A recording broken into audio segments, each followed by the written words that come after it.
Hello दोस्तों, नमस्कार। जितने भी EPS 95 पेंशन धारक हैं, आप सबका हमारे नए वीडियो में स्वागत है। दोस्तों, मैं आपको बता दूं कि उच्च पेंशन का विकल्प चुनने वालों को फ़ायदा किसको किसको फ़ायदा होगा और किस प्रकार से ये उच्च पेंशन का विकल्प को चुनाव करना है और किस प्रकार से आप आवेदन कर सकते हैं, पूरी जानकारी हम आपको बताते हैं आज के अपने इस नए वीडियो में। अगर आपको भी उच्च पेंशन के विकल्प का फ़ायदा किस प्रकार से मिलना है, किस प्रकार से लेना है, ये जानना है, तो फटाफट से वीडियो को शुरू से लेकर लास्ट तक ज़रूर देखें और वीडियो में बने रहें। दोस्तों, ये कल का अखबार है और ये नई दिल्ली से प्रकाशित हुआ है, जिसमें लिखा गया है कि कर्मचारियों के लिए एक अच्छी खबर है। अब उच्च पेंशन के लिए विकल्प चुनने वालों की बढ़ी हुई पेंशन के पात्र होंगे। जो लोग भी उच्च पेंशन का विकल्प को चुनेंगे, उन्हें बढ़ी हुई पेंशन दी जाएगी। दरअसल कर्मचारी भविष्य निधि संगठन ने पात्र कर्मचारियों के लिए उच्च पेंशन पर सुप्रीम कोर्ट के निर्देश का पालन करने के लिए गुरुवार को EPF ग्राहकों के लिए एक परिपत्र जारी किया है।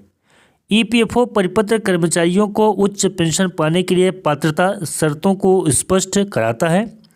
वे इसके लिए ऑनलाइन आवेदन कैसे कर सकते हैं, यह भी बताया गया है कि EPFO ने कहा है कि फंड अथॉरिटी 8 सप्ताह की अवधि के भीतर सुप्रीम कोर्ट के फैसले को लागू करेगी, जो कि 1995 की योजना के पैराग्राफ 11(3) में EPFO के निर्देशों के अधीन है। फैसले के अनुसार उच्च पेंशन के लिए केवल वे कर्मचारी पात्र हैं जिन्होंने कर्मचारी भविष्य निधि योजना के तहत अनिवार्य रूप से उच्च वेतन के योगदान दिया है, अपनी सेवानिवृत्ति से पहले उच्च पेंशन के लिए अपने विकल्प का प्रयोग किया है। दोस्तों, आइए जानते हैं कि उच्च पेंशन प्राप्त करने के लिए कौन पात्र हैं, यानी कि किनको उच्च पेंशन दी जाएगी।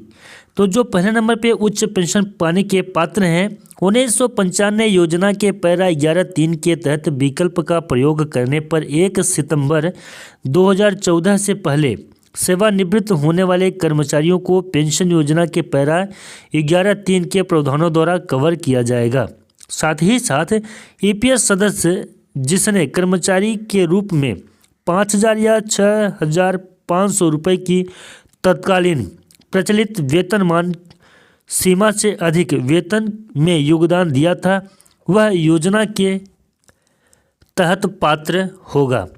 साथ ही साथ EPFO ग्राहक जिन्होंने एम्प्लॉय पेंशन स्कीम 1995 के सदस्य रहते हुए पूर्व संशोधन योजना के कर्मचारी पेंशन योजना के तहत संयुक्त विकल्प का प्रयोग किया हो।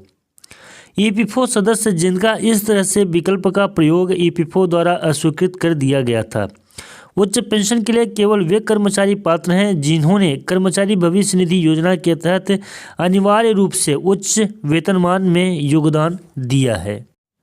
दोस्तों, ये तो हो गया जो उच्च पेंशन पाने के लिए पात्र थे। अब किस प्रकार से उच्च पेंशन के लिए आवेदन करना है, किस तरीके से आप आवेदन कर सकते हैं, ये जान लेते हैं।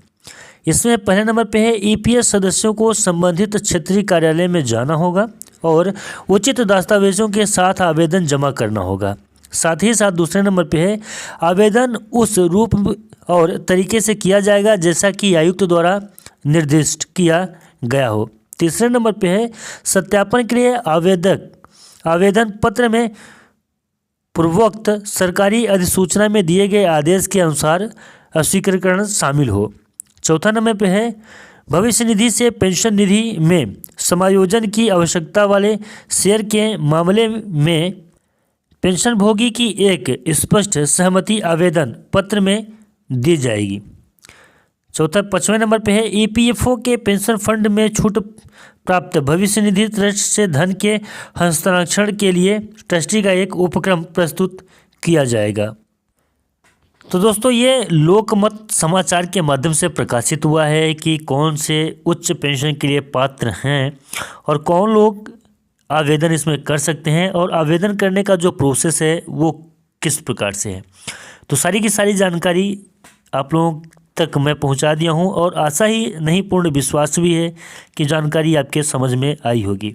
अगर जानकारी आपके समझ में नहीं आई हो और इस पेपर की कटिंग को आप पढ़ना चाहते हैं तो हमारे ऑफिशियल यूट्यूब चैनल के पेज पे आपको मिल जाएगा, वहाँ से भी आप ले सकते हैं।